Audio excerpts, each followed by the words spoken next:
Hello, my name is RATU AYUNINGTIAS and I am from SMA School Jakarta, and this shall be my speech.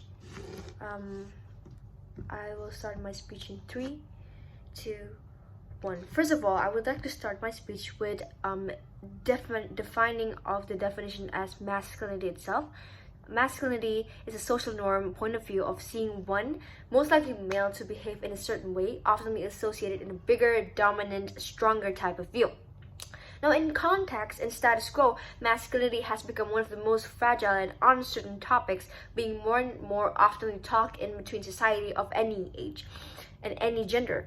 This is because people define masculinity in different ways, we believe, from one another. One may think that, for example, masculinity is mandatory, and one may think that masculinity is toxic and degrading towards women and will always be. But others can, for example, wear feminine things like skirts and dresses, yet still consider themselves masculine, labeling the said feminine gestures unaffected their manhood. Now, the opposition side may have glorified in the concept of boxing on what is considered masculine and feminine, that everything that's, for example, boyish and dominant and macho means masculinity means forcing and toxic means bad.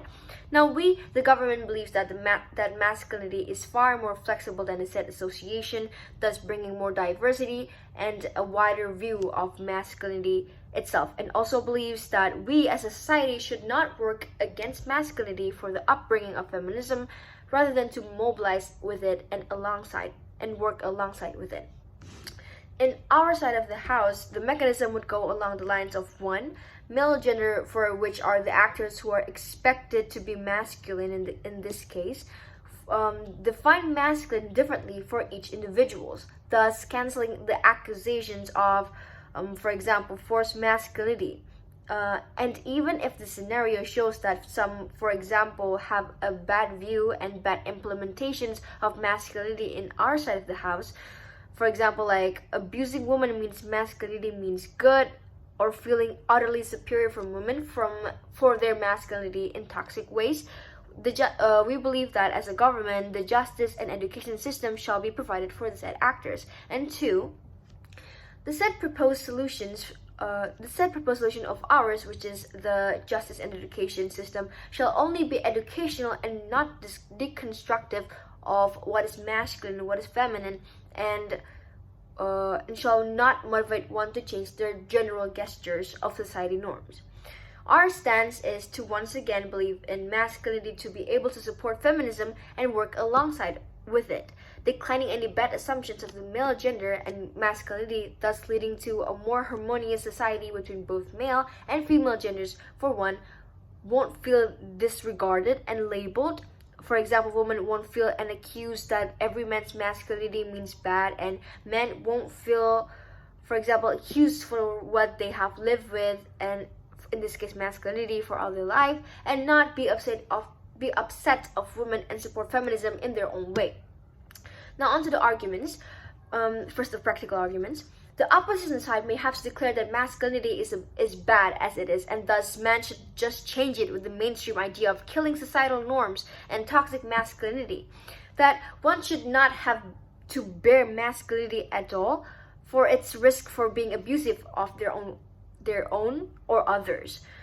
We believe that this is simply irrational, because even if the said risks are available, it does not decline whatever is good on masculinity. The opposition side simply on one's ego to never abase to masculine men. For example, albeit the said masculine men themselves never owed to any awful intentions. An example of this scenario is that in their side, women should always date men who are not masculine, or thus leading to, for example, them being egotistical to never let men to be the men of the house, or pay their bills, or even open doors for them. In this view of feminism is extremely toxic by itself, for not only it degrades masculinity for mere gestures that's not even bad, but also driven with ego and wrongfully pride. But this also does not support women's right at all, in any case, in any feminism. Yes, it does, for example, make women more independent, that's one, but does all women want the same scheme for their view for feminism? the opposition side has proven that they only stereotype every aspect of this debate's argument for itself. Now, onto the principal argument. Continuing my past argument with this argument, we believe that the right for women to define feminism is on their behalf. Just like masculinity, feminism spectacles also varies in our side too.